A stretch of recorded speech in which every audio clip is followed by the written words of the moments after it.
This is the Average Guy Network, and you have found Home Gadget Geeks show number 487. How did I ever get that far? Recorded on April 22nd, 2021.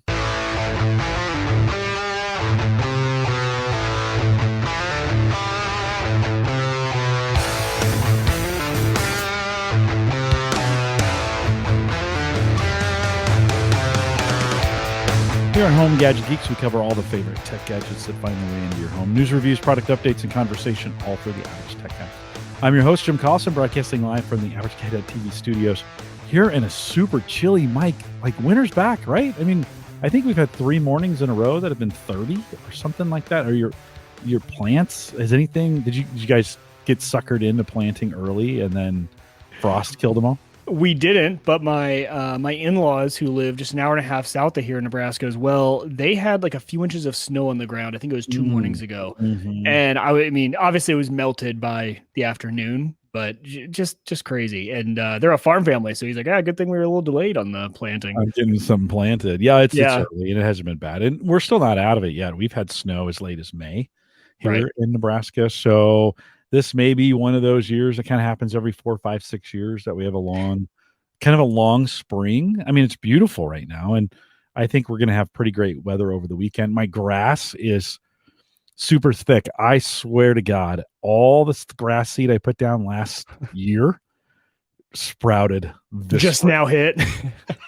Exactly. It was a delayed release seed. You got to read the fine print. I have these gigantic like grass cities that have popped up in my yard, just big, just like domes of grass that have popped up. So I swear it was all that seed I put down. It just didn't germinate, but now it is. Yeah, the conditions are right. Of course, I feel like we have short-term memory loss here in Nebraska because, I feel like every year we're like, man, it always gets warm and then we got snow again. Isn't that weird how we had like 70s and snow? And I feel like that happens every year. We just forget. Yeah, I think because you have to have short-term memory loss when it comes to the weather in Nebraska, or else you wouldn't stay here. It's totally weird. I pulled the roses up to the house. I have them in planters, and I pulled them up to the house so they would at least stay a little warm. We were right at that freeze. There's some freeze warnings going on. So, but the cool season grasses that I have in the backyard, they love this. Like, they are growing like crazy. So I'm going to get out and mow. This is the time where we're going to have to start mowing twice. Twice a week. Right. Coming up here. Well, what we won't do twice a week is post the show notes. Not a lot of show notes this week, but if you want to head out there and get them, head out to theaverageguy.tv. Big thanks to all of you. Again, who continue to not only our Patreon subscribers, so that I'll throw that banner up for us as well, but for those of you jumping into Coinbase. And Mike, the markets have backed up a little bit. Like, this is like, all of a sudden I'm like, okay, this is the direction I wanted to see things go. Like, so I dove way back in this weekend, so I'm definitely back in the crypto game. And then the mining has been a lot of fun. So it's been a lot of fun. I've been really enjoying it and using Coinbase for it. Yeah. Jump in first 100 trade in a trade, gets you $10. I make 10 as well, so it's always appreciated. Use the averageguy.tv/Coinbase if you want to jump in there and get that done. Big thanks to and you can support us that way or through the Patreon friends that do that as well. Head over to the Average Guy. I'm having trouble. Apparently the rattler's already kicking in at this point. The Average Guy. I just need to slow down. The averageguy.tv/Patreon. Coinbase. Or if you want to support us on Patreon, the averageguy.tv/Patreon. Big thanks to Cody Wheat, who joined us last week, and that was a ton of fun to just get kind of an update. I already used a couple things that Cody said in conversations about what's going on in the wine and beer, wine, and spirits industry and what's happening there. Pretty great conversation. I know it's long. Mike and I really enjoyed it. It was just a ton of fun. Mike, what's the one thing you pull from that show last week? Oh, I mean, first of all, just the switch over to 700 milliliter bottles is really cool, right? Like, he provided, if you go back and listen to that show, if you want some cool bar facts, like as we all are now starting to maybe go back out and venture out, I used it last night. We had a work event when we were talking about different spirits and stuff like that. And I kind of used that fun fact, and those are the fun ones. So yeah, a lot of really cool, interesting alcohol related trivia for you if you listen to that show. Cody's a great guy, and I always just appreciate him coming on. We got to get that a little more often. I approached him right before the pandemic, and he was just like, "Dude, I can't do it right now."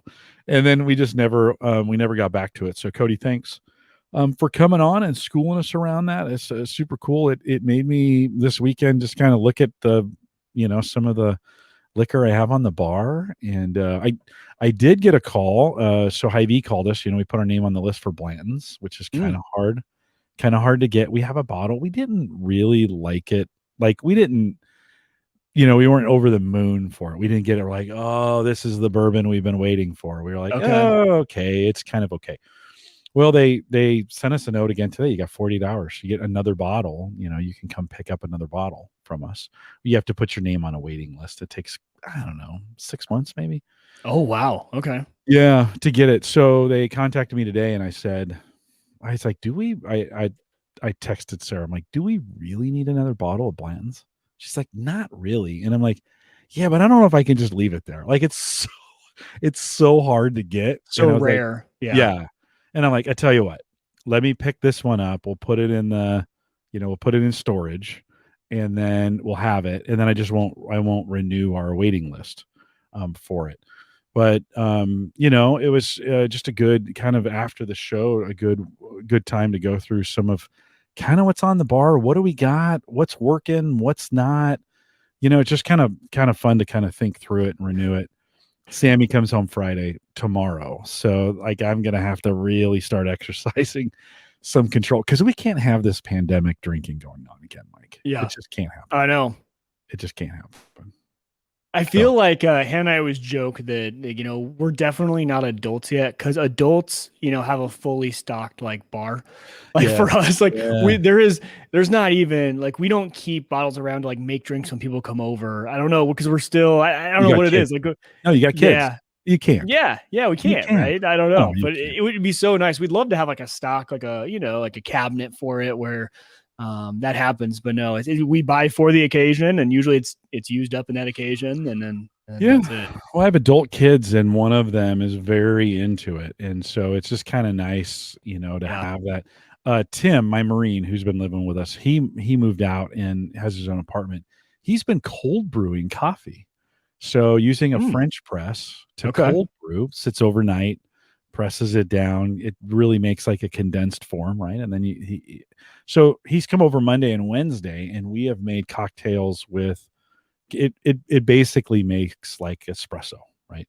Yeah, it's really thick if you do it that way, really thick, and you'd add water to it if you're going to serve it as cold coffee. But we've been adding the he made one with Bailey's, which was really good. So Bailey's was the cream, and then we did one with that Buffalo Trace bourbon cream, which was really good. So like actually a really good. Now you got to kind of be, if you got to use decaf if you're going to do this and you're not used to caffeine. This guy, caffeine doesn't do anything to. So it's a good after dinner drink, and it's been great with cigars. Like that coffee with cigars has been just over the top. So I didn't realize. Have you ever made cold brew coffee? I've never made it. I've only enjoyed it from Starbucks. Yeah. I didn't realize how it's not quite as bitter. I didn't even know how to do it. So I don't either. Yeah. So he kind of showed me. So I don't know. Maybe we'll try some more cold brew and give that a try. So some good. It's been a good week for that. It's also been a good week for thinking about Tesla. So we've been talking about it. Has it? I mean, the news it hasn't been, but no. Well, okay, that stuff never goes my way. Like as soon as I start thinking about doing something like this, there's all these Tesla crashes and burns, literally like crashed and burned, right? And that's gonna happen, by the way. But and Elon's doing all kinds of crazy stuff. But Saturday morning, I got an email. I'd set up. I think I'd mentioned on the show. Did I mention we didn't talk about Tesla last week? Did we? On the show? The last update was I think you were considering switching your reservation from the truck to Model Y. Yeah. Or is Yeah. that what the last thing Yep. you were considering? Yep. So that was the last update I think we had, was that either you had switched or you were thinking about switching. Yeah. So Tesla sent me from their dealership in Council Bluffs. Did you know our very own Council Bluffs I now has a didn't know we had Tesla a dealership. dealership? Yeah. Okay. Now, the state of Nebraska you can't buy it from the Iowa. You got to go down to Kansas City to buy it. Yeah. It is Really? yes. Wow. So you can Yeah. buy it from Kansas, but you can't buy it from Iowa. Correct. Yeah, they can't sell the Iowa dealerships can't sell new Teslas to Nebraska folks, but I can go to Kansas City, pick it up at a dealership there and register it here in Nebraska. Well, and that must be a restriction to Tesla. And the only reason I know that is because there's that jingle from that dealership over in Iowa. You know, it pays to cross the bridge, right? Yeah. So they're trying to get all the Right. Nebraska people to come over to Iowa. Right. So it must just be a Tesla thing. Because I Must know be. you can buy any other car in Iowa. No, she was like, the gal that I was talking to, the salesperson I was talking to, she was like, yeah, initially I can't sell this to you. So if you're going to buy it, you're going to go online and you're going to pick it up through our Kansas City a dealership. I get the feeling they're all one big company, right? But from the sense she was very upfront with me. Right. But they sent me they sent me an email on Friday and they're like, hey, we'd love to have you come out and test drive. I know you ordered the truck, but why don't you come out and test drive something that we have on the lot? So I sent an email back, but I didn't really hear from them. And then I got a phone call from them. I think I must have included my phone number in the truck registration. In the reservation. Yeah, in the reservation. Yeah. I got a phone call from Joy who's the salesperson over in Council Bluffs. She's like, hey, you scheduled, because I followed the email and I scheduled a test drive for 3:00. Okay. So she calls me. It's like, hey, 3:00's taken, but you can come at 3:30. And I said, oh, that's great. So Saturday I went out and they had one. They had a Y all set up for me, and I got there at 3:15, and they're like, it's ready. So I jumped in that thing, and holy cow, Mike! Like, let me just now Jim's in love. Let me just be real honest with you. So I pulled out of the lot, and it drives. We'll talk about this when I get the Tesla roundtable show put together, and I will get that put together at some point. But she was like, yeah, it's got regenerative braking, and I'm like, well, I got kind of that in my Honda. She's like, really? And at the time I didn't know why she said that, but she's like, really? I'm like, yeah. She's like, well, you'll have to try it out to see how it feels, right? It does drive like a golf cart. You push on the gas, it goes, you let off on the gas, it stops. Like, you don't brake, you let up on the gas. That's how it brakes. Oh, like, you can push the brake. Yeah, you can use the brake. You don't need to. Like, it literally, that would take some getting used to, I think. It's a little different, right? When you're doing that. Did you hear that alert? I did. Yeah. You did? I could tell it was through your microphone though. Oh, okay. Not like it's not. I think the laptop. When you're talking, I'll turn it off. But it's really. I mean, you take your foot off the gas, that thing is slowing down in a hurry. And so it's one of those. At first it was like, whoa, oh, okay. Well, I see how this works. You don't really need to use the brakes. I mean, I just didn't. I rarely touch the brakes. So of course, that exit Mall of the Bluffs, the old Mall of the Bluffs. Yeah. Yep. So getting on 29 or getting on 80 and then going south on 29, it's a long ramp. I didn't need but about 15 feet of that ramp to get up to 75. You just punch it and that thing goes like, and it's alarming. Like it, especially coming out of this Honda Civic. It's alarming how fast that thing is. Yeah. And so it was quite the experience, and it had autopilot, and so I was trying that out and trying to let it, changing lanes is completely different with that thing, because it's got adaptive cruise, and the screen on it will show the cars in front of you and behind you and to the side of you. And dude, it's great. Like, it's a super great experience. So I want to drive one really bad. Brian made a reference. So he said it makes your acceleration pedal more like a throttle. So is that kind of how you felt? Yeah. Where it's more of like you're setting a power level, but as soon as you come off it, you're slowing down quick. It is slowing you down. Like driving a boat almost, right? Where as soon as you pull that gas off a boat, you're slowing down, right?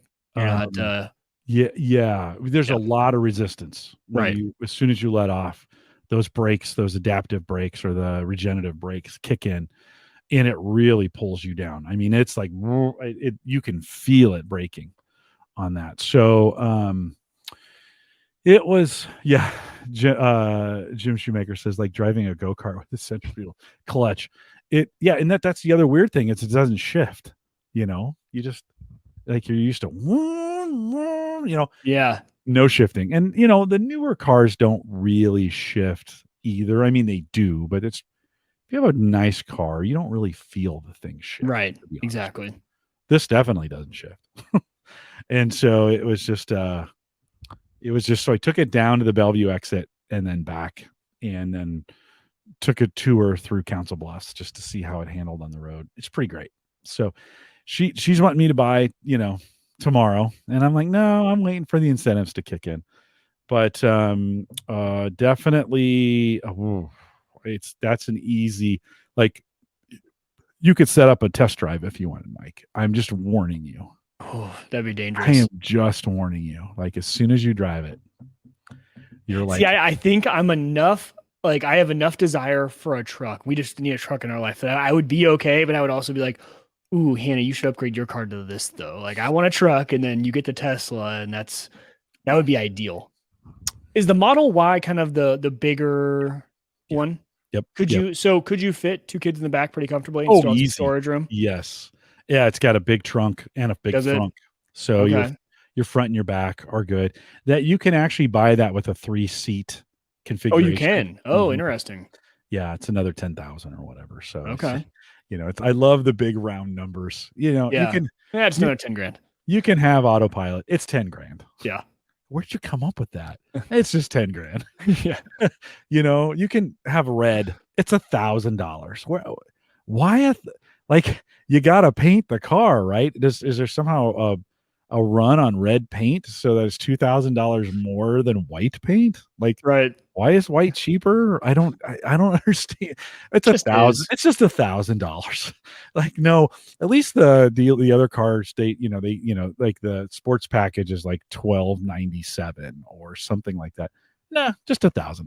It's just $1,000. So yeah, the Y, Brian says Y is a smaller SUV, but still good size. The X is the biggest one. And X is probably maybe what I'm thinking of too. Yeah, and I'm not really interested in an SUV size. I don't get I don't get that. So well, and you're not hauling kids around anymore with like the whole carload with sport bags in the back and stuff like that. So it makes sense, right? But for us, we're constantly just loading that thing down. It's incredibly simple. Like, I mean, the steering wheel has 2 buttons on either side, and they're little rollers, and they control like speed or your mirrors or whatever, right? So that's all that's on the steering wheel. 2 rollers, right? And they at work as push buttons too. Then you have your screen, and that's it. Like, there's no vents that you can see. The dashboard is just kind of straight across. Yeah. There's below the monitor is a place for 2 phones. You can just lay your phone down and it just wirelessly charges right there. That'd be great. It's super cool. Yeah. It's a Spartan, right? There's just not a lot of, there's a drawer and some other things, right? But pretty impressive and pretty hard not to pull the trigger.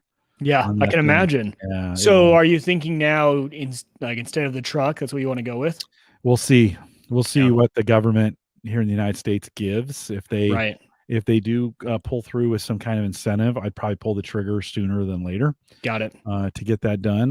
Why wouldn't I? I think it'll also cause me to start looking at, I think we're going to start seeing Toyota and Audi and BMW and some of those start coming, with their own hybrid. I think that's coming. Honda certainly should be in that.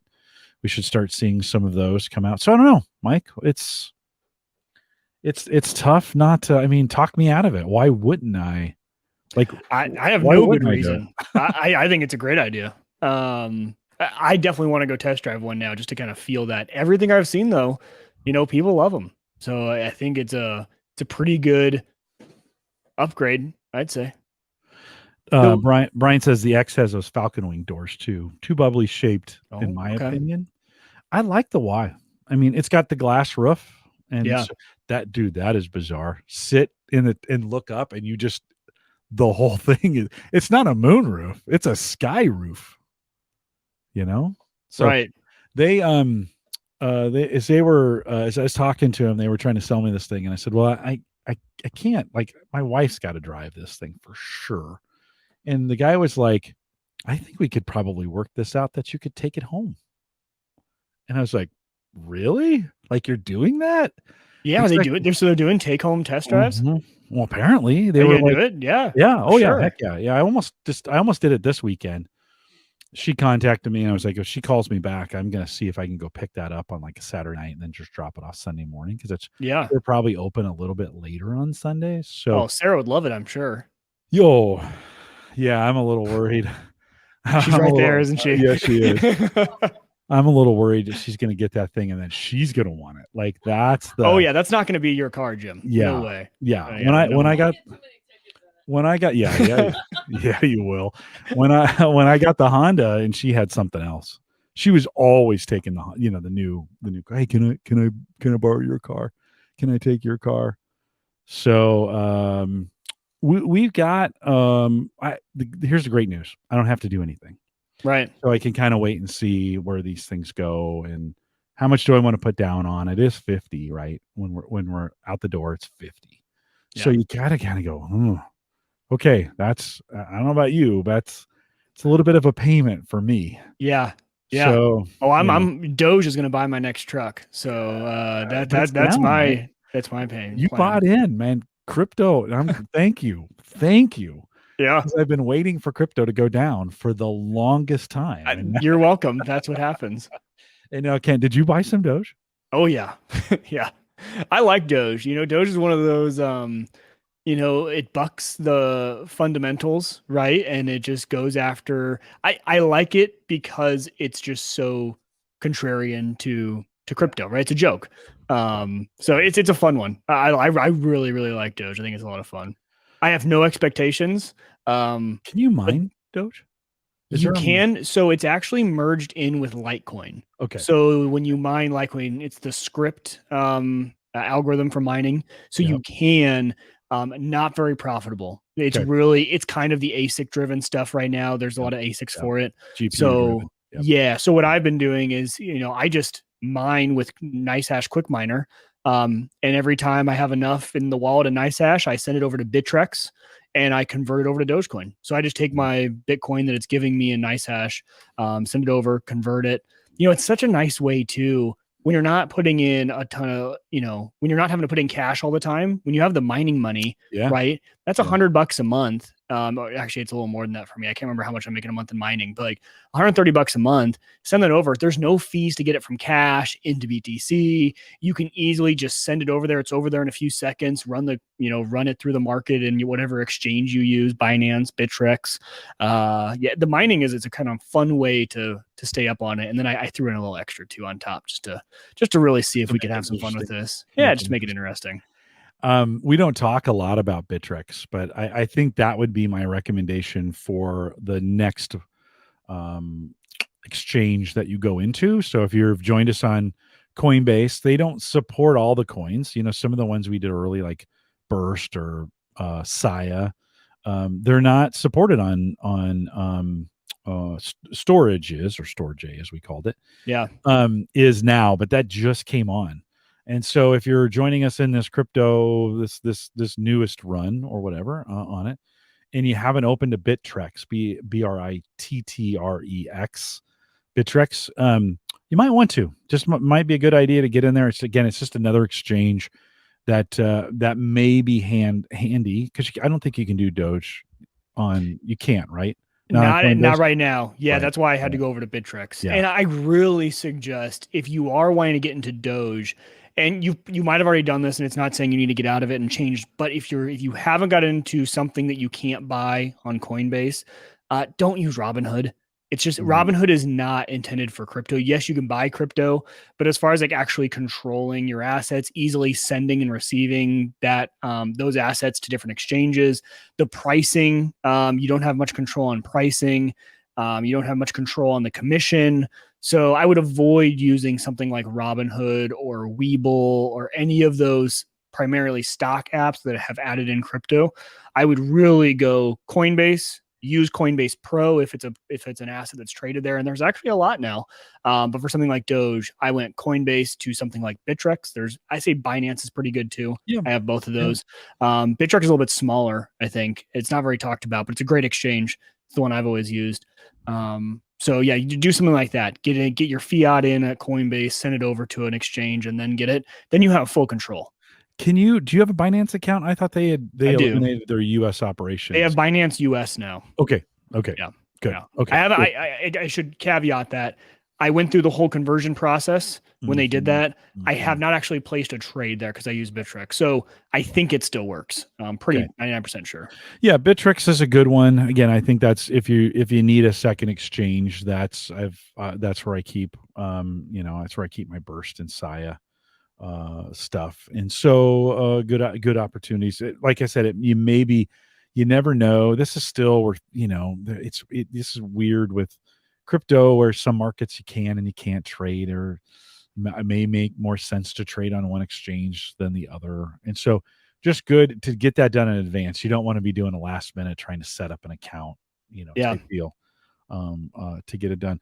I'm kind of hoping this in the next couple of weeks we see a little bit of a pullback because I do want to buy back in. So yeah, I'm just kind of seeing. It's been funny to watch the news. They're like, crypto is draining. And you look at it today, it dropped a lot. It did. Did Bitcoin go below 50? No, I don't think it went. It didn't drop below 50. Right at it hit it and bounced right back up. Okay. So it's at 51,280 as we are recording this show. I was kind of hoping Dogecoin right now is at 25 cents as we're recording the show. That's been all the way up just north of 40 cents.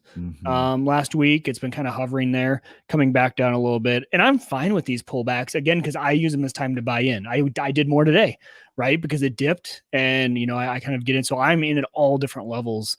So I have no problem with it, mainly because for me, it's a long-term thing, right? I'm not trying to make a quick buck and get out in a month. It's more of a longer-term play. I mentioned this in the Discord group earlier this week. Ken and I have been working on this Chia, however you pronounce it, CHIA. I want to call it Chia, like Chia, right? Yeah. And it's hard drive based, much like Burst and Storj and Storj, or Storj was. But it has really caused a pretty big stir in the storage market. So if you and it uses, you can use solid state storage to plot these things with, and so there's been a little bit of run in that area of solid state, and it's in some markets it's hard to find NVMe drives now because of this, and there's been a little bit of run on the bigger spinning drives. So don't be surprised if you're trying to find a spinner or a solid state drive and you're like, where are all these things?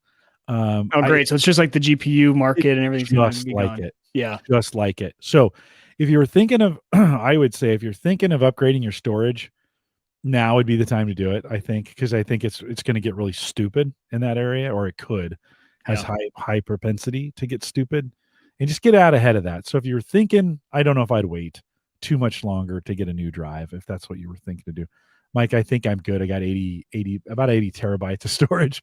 So I think you're solid. I think I'm good at this point. I don't need too much solid state storage. And I think the next stuff I'd buy, I'd go in NVMe anyway. Yeah. And I'll just wait, just kind of wait for that kind of stuff. But just want to let folks know, like, you're on the cusp. If you've been waiting, the storage market could be affected. And it's crazy how that's been doing that. It's funny. I was looking back when I got back into Bittrex. I hadn't opened my Bittrex account in a long time. I was like, man, didn't I have some Doge at some point? And I found a transaction from 2017. I had bought 3,700 Dogecoin for $5 back in 17. I sold a month later for like $6. Oh. And I don't know what that would equal today. I think probably just under $1,000. But it cost $5 back in 2017 to buy 3,700 Dogecoin. You gotta hold. I know that What was was it? now that was the Hold weird it? one. I think I held everything else except for that. I know. I know. It's so interesting how all that stuff happens. I think I've mentioned this before. The best decisions I've made is the decisions I didn't make. And I've literally done almost zero trading and Well, and everything. that's where you always beat me out is you're patient. Mm, And I am the opposite of patient. Whatever, mm, I mm. I make quick spur of the moment decisions, and I am not the best hodler over the course of time. So, Yeah. Well, there have been times where you've moved and it's made sense, oh, for right? sure, yeah. And it's So those getting outs have that one time back in beginning of 2018, getting out right at that peak of 20,000 before it plummeted again. So it's yeah, benefited me in certain areas. yeah.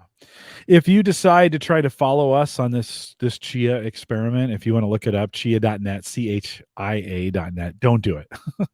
It's too late. It is ridiculous. The network capacity is already up to 575 petabytes. Wow. Okay, Yeah, this is like wow. Okay. yeah, yeah. And I don't know. Do you ever remember when we were doing Burst or some of those? Do you ever remember how big those networks were when we were doing those markets? I mean, I remember there were a few, like a very select few that had like, the petabyte, right? I remember seeing guys with the whole petabyte on there, but I don't remember what the total was. I'll have to see too, because I am just getting back into storage. Yeah. I'm installing that again on Unraid, so I'm gonna see what that's Why? at because I don't even know what the update is there. Yeah. What's driving you back to storage? I'm bored. Huh? I'm Okay. bored. No, Yeah. I mean, but in all actuality, it was one of those. I realized that at this point, the way my family uses data and everything, um, getting rid of the unlimited data through Cox is just not going to be an option Mm. for a while. Mhm. I've been monitoring my usage over the past few months, and we're always just, we're using a lot of data. And Call of Duty alone, just that one up, that game updates like 3 times a month, and that's like, 300 gigs right there, right? So I Right. was like, if I already have to pay for the unlimited, I've got Unraid running. I've heard it's gotten better on Unraid. And so going through it, it's still a pain to set up storage on Unraid. I tried to actually get it done earlier today between some calls, and I was like, I'm gonna have to devote, an hour or Mhm. two to this because you got to Mhm. authenticate. Remember, you got to plug it into your Yeah. command line to get a key and certs and everything. And I was doing it and it wasn't working. So I don't know. It's just, and again, I think it's one of those phases where I kind of fell out of touch with these projects. And I Yeah. forgot how much fun just being up to date on these projects. Last night, actually, what really got me into it was last night. We had a work event and I was talking to my boss and he was asking we're talking about crypto. We were talking about altcoins, and I was kind of explaining to him how a lot of these blockchains, their coins are not meant to like go up in value a ton. They're meant to power some service like Right. Asaya storage. And then that got me thinking like, man, I'm not updated on how this works anymore. Like I haven't paid attention to these. And so there's probably some decent updates. So I'm like, I should get back in just to have a reason to be in the know Mhm. of what's going on. Mhm. Yeah, a couple more of those educational opportunities popped up on Coinbase as well that you can take. A new one called Fourth is out there, Forth. And there's you can make I think up to $10 by watching 3 videos or something like that. So Okay. another, they in the app again, that's just free money. Just watch what they're doing. There's a lot of traction in crypto right now around creating utility, right? Right. Of this stable coin. It's used for utility purposes. This one actually fluctuates as the market fluctuates with so your value goes if the market goes down, your value goes up, and they use 2 coins together. And I still don't completely understand it because I was like, this is kind of weird. I understood it enough to pass the tests, so In Coinbase. I could get the crypto, Yep. but it's there's just a lot of interesting. Like, I think it's a good time for Gadget Geeks to pay attention because I think we're in the early days of these things actually powering real things. Yeah. I think up until now, Ethereum's got a great track record of this so far, but still nothing. I shouldn't say nothing. There's a lot of good things that Ethereum powers, but I just think these are still early days. Does it mean you missed out on a run from a value standpoint? Yeah, maybe. It's quite possible. We've seen the top. Who knows with this?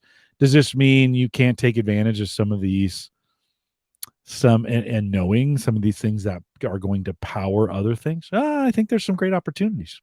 And Yeah. I think there's some new things coming up. So did you get Storj running? Have you I got it haven't running yet. yet? It's Okay. kind of my plan for after the show tonight to fully get it running. So what I with Unraid, you can get it set up in Docker, right? And there is a community applications app for it.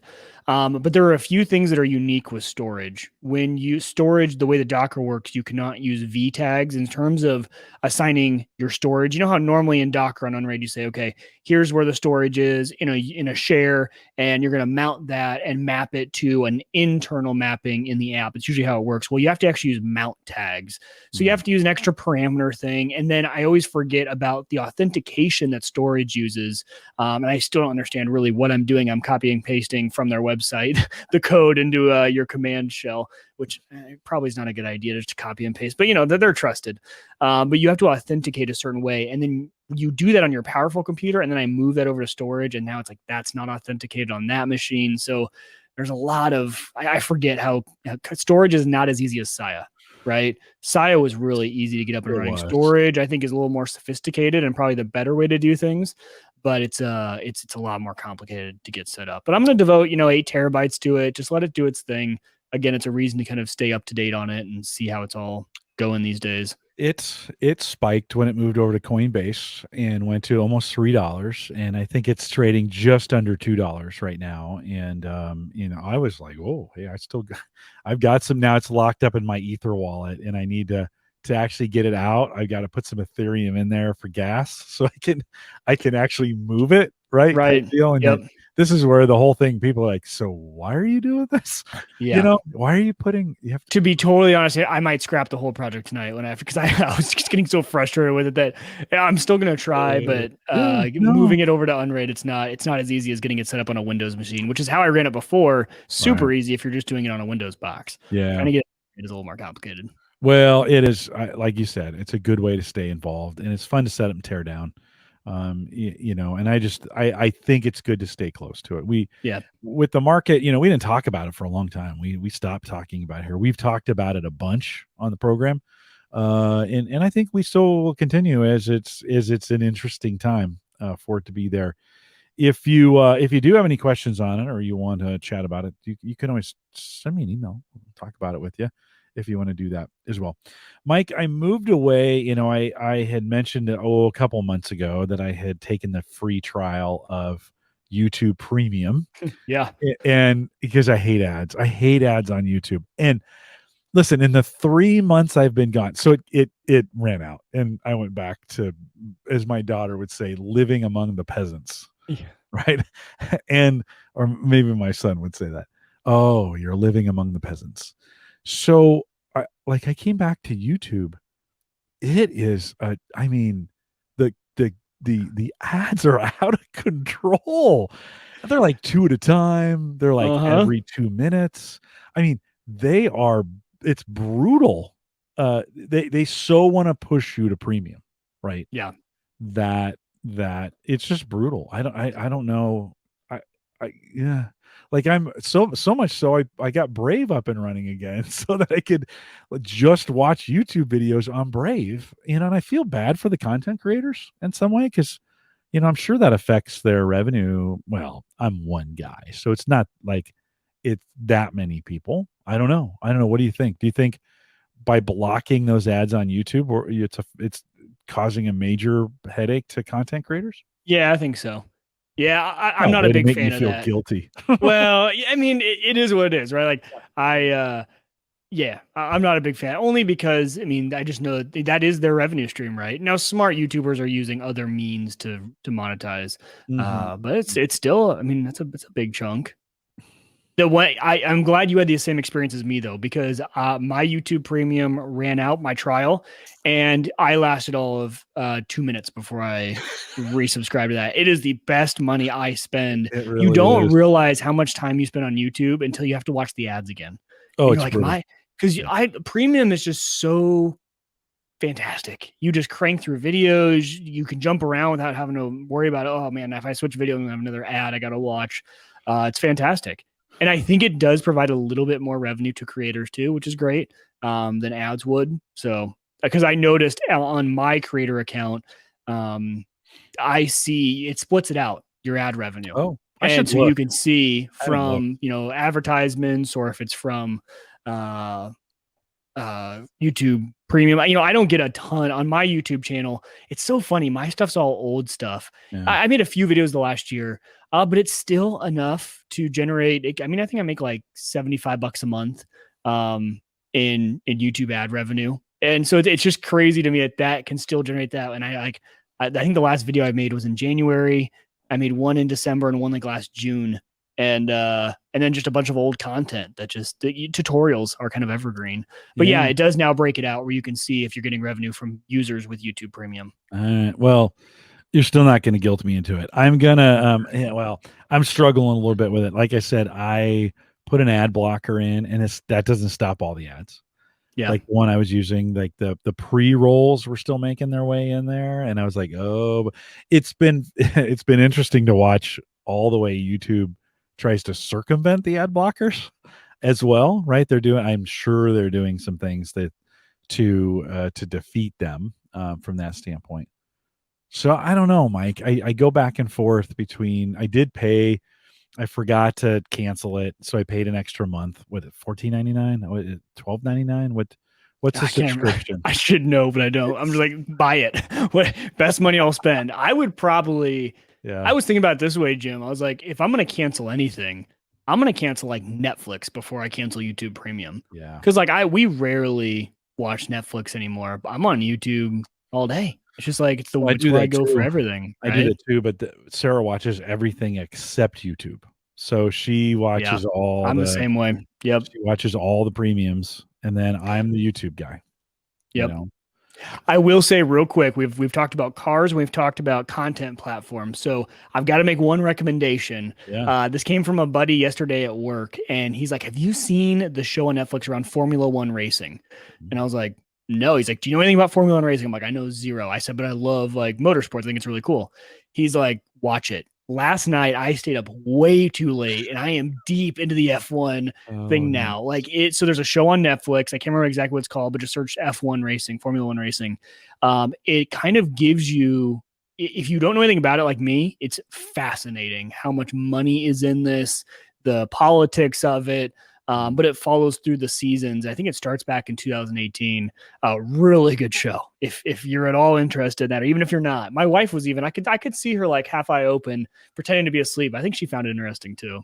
Did you see Ford versus Ferrari? I loved Ford versus Ferrari. That was a fantastic movie. Yeah, if you liked Ford versus Ferrari, you will like this Formula One show on Netflix. That was right as the pandemic was starting, right? That came out kind of. Have you seen it yet? I've just seen pieces of it. It's really good. Listen. I've watched Breaking Bad on YouTube in all kinds of, like, I just watched the clips. So I've watched almost all of it now, but I've watched the YouTube clips, and I literally just go from one to the next. Like I just go down that. I mean, I'm having a little trouble with it now. I've kind of gone back to Brave just for watching YouTube for now. That's kind of how I'm kind of going around it.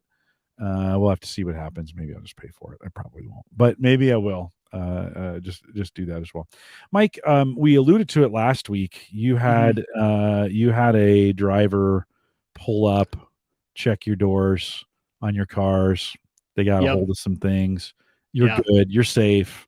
But did you change some equipment because of that? Did you move some? I don't think we got into details. Because there's nothing like a robbery to just completely motivate you. Like when you were thinking like, yeah, I'm not going to spend any money on that. All of a sudden this happens and you're like, I don't care what it costs. 100%. Right. Yeah. That's exactly the way it happened. Yeah. And so, as context, Jim said the story. Some guy pulled up, got into my car. I rarely ever park in the driveway.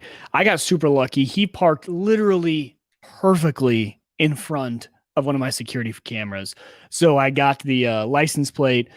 Found out last week that car was stolen. He had stolen that car, so it didn't help lead the cops anywhere. But I realized that had he parked anywhere else, that camera specifically he parked in front of was a camera I have just, I haven't upgraded in a very long time. It's a 720p camera, not that great.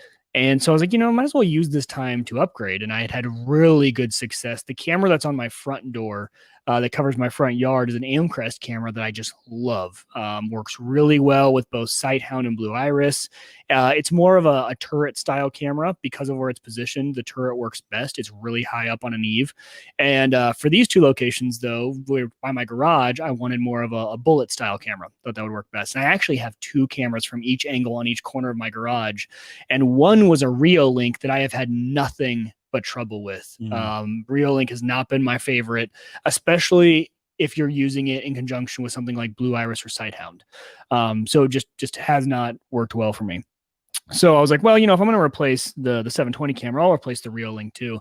So I went with these Amcrest bullet cameras. And shockingly, they're only $49 on Amazon.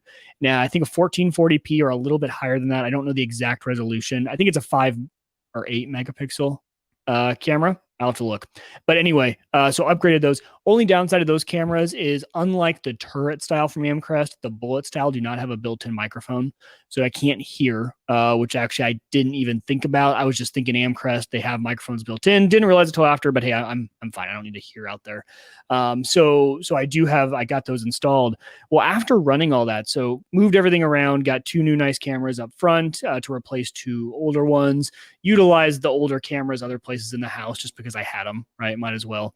But I realized that the box that I was running Sighthound on, and if you guys haven't followed that journey, I'm back on Sighthound. I know I talked a lot about Blue Iris. I'm back on Sighthound just because of searchability from clips is so much better in Sighthound, and disk utilization usage is so much better in Sighthound. Doesn't have all the features of Blue Iris, but it does what I need to do really well. So switched to Sighthound. I was realizing that computer may have been causing some of the issues I was having with some of my cameras. And I would look back at clips and they would kind of like jitter, right? Like it would kind of look like they're stuttering across the screen a little bit. And so I monitored that computer for a while. It's a headless Windows box that sits in a server rack that I never monitor. So that's my problem. I had never really monitored it. So I fired it up. I ran resource monitor. I just kind of watched it throughout the day. I didn't realize that thing was pegged at 100% CPU usage pretty much constantly. It was an i3. I actually have it right here. I had pulled it out of the machine. i3 2120. So a really old i3. And there you go. There's, if you guys like the CPU images, there you go. So pulled the i3 2120 out of the box, ordered I love when I ordered a new CPU, new to me, but man, when's the last time you guys have heard of an i7 2600? That's an old CPU. 7 years ago, maybe 5. I think it's a 10-year-old. I think it's a 10-year-old CPU, but it is definitely an upgrade from the i3 2160. So an i7 2600. Let's look it up here. I'm very curious when this CPU came out. I'm pretty sure it was released in Q1 of 2011. Yeah. It was officially 10 years old right now.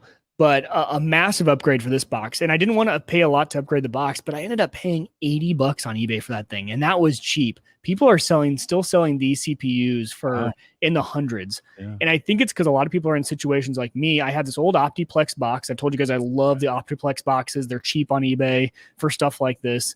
And, I think a lot of people are looking to upgrade those old ones without having to buy a whole new computer, right? And it works for its purpose.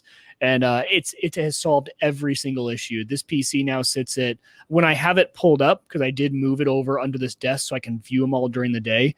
When I am using it and watching it, 60% CPU usage with 9 cameras running all the time. A lot of those are 1440p or higher cameras.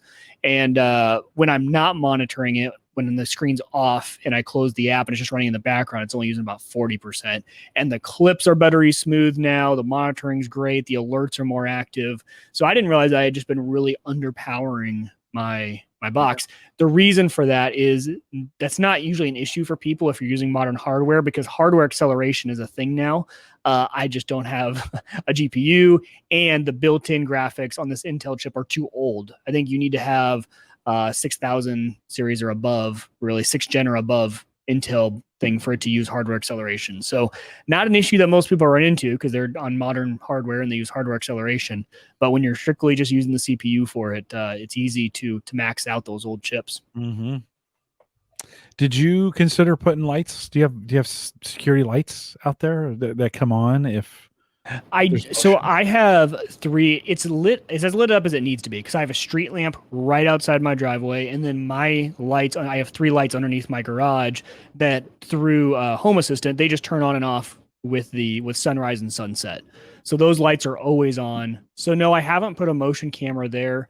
I could probably add one in other areas of my house, but yeah, right there it's lit up. This guy had no reservations about light pulling up in front of two cameras. 30 in the morning, right? It was almost done or almost dawn, right? Well, I actually found out and this is another thing, when I fired it up, my clock was an hour ahead. So it was actually 5:30. Even though it said, I actually had to call the sheriff back and give him that update because I'd given him the files. I said, hey, if that ever comes into evidence, it was actually 5:30. 5:30 in the morning, just pulled right, literally parked next to my car in my driveway, got out, opened my door. He did get away though with my passport, which was not smart of me. I had my passport in that center console. So lesson learned. It's a big mistake. And we think he might have gotten a checkbook too. I'd had both those together because I'd used them to write a check and then confirm identity. And usually I'm not in my driveway, so it's not an issue. But yeah, it's easy to do, Mike. It's easy to do, right? You just get complacent or you forget to lock it when you're coming in. It's got me thinking like, did I lock the Honda? Yeah. But it's so funny in my mind, like that thing had been in my center console, underneath some stuff. It's just not top of mind. I was making sure I was bringing my hockey bag in every night, though. I was like, I don't want someone to steal all my hockey gear. That's expensive. Not even forgetting that my passport and checkbook were right in the center console there. Yeah.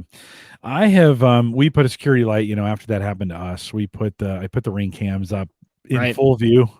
Like, hello, hey, you're on camera, smile. We're watching you.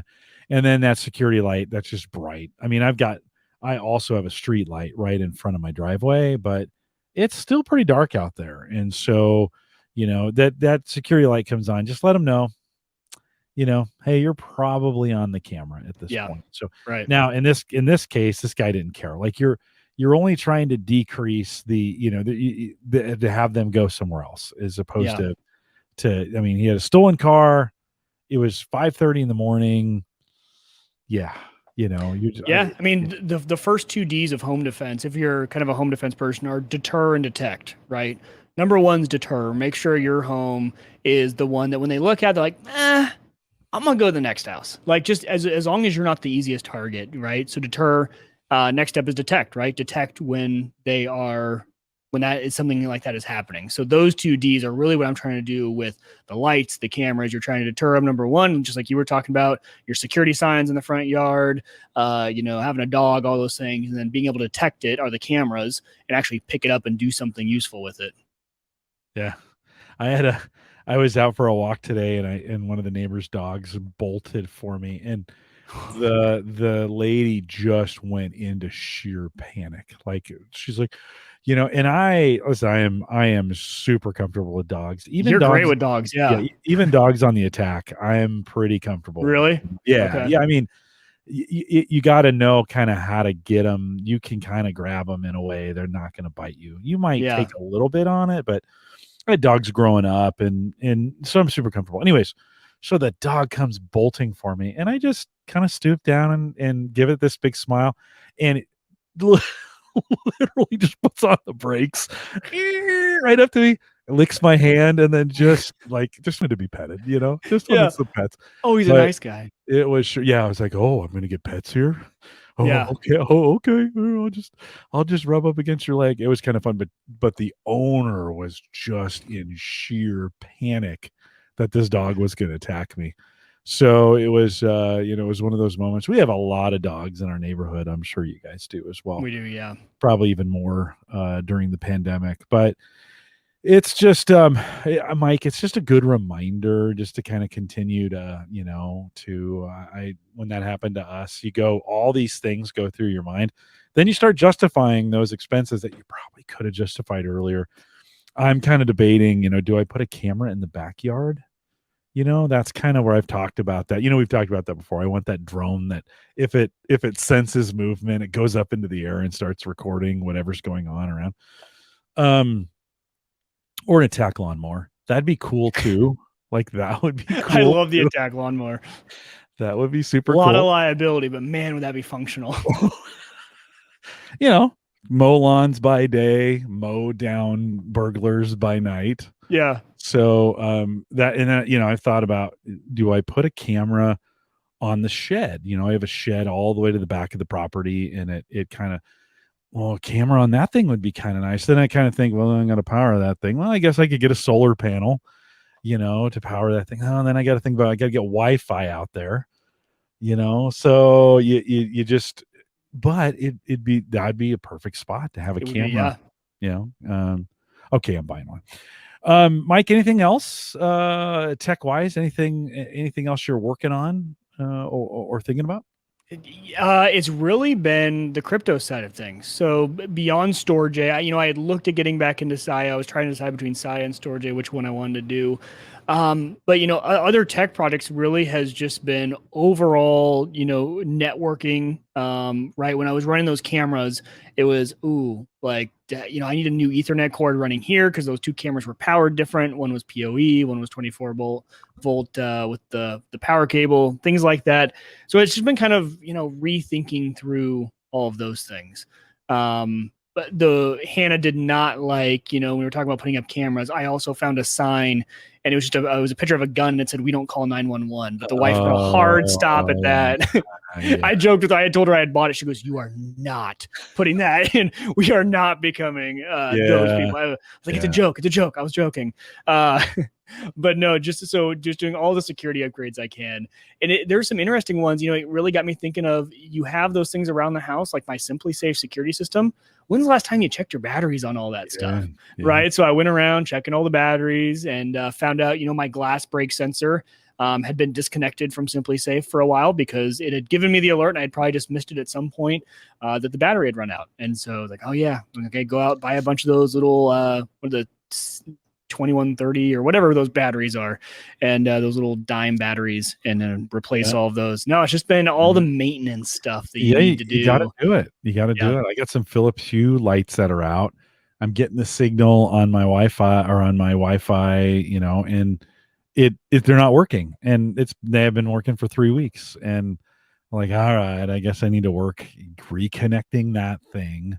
Mm-hmm. And it does kind of come with that commitment. I will say, Joe sent me to Joski. He sent me some of those hard drive bay enclosures. We talked about this way back in the winter.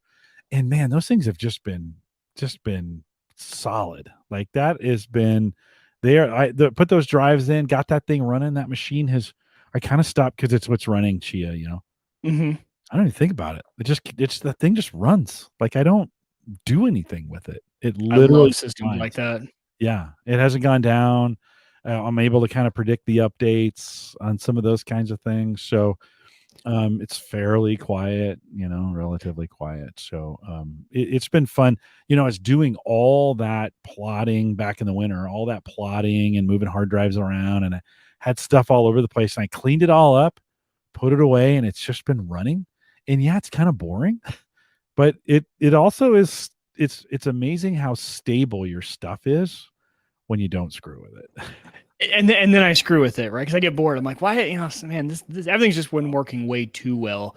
It's funny though. It's kind of that give your mouse a cookie thing. I got back into things I had forgotten about when I got back into mining. Power consumption. Yeah. All of a sudden, I'm on this kick of finding all the things in our house that use a bunch of power. So I bought a bunch of those power watt meters, and I just have them on random things, and I leave them on for a while to kind of monitor it. So even something as simple as I run pfSense, and the easiest thing for me to do after going through a bunch of boxes was I have it on an Optiplex box.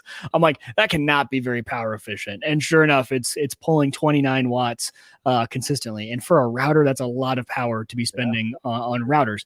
But little things like that, right? And then finding all the incandescent bulbs around the house, switching those out for LEDs.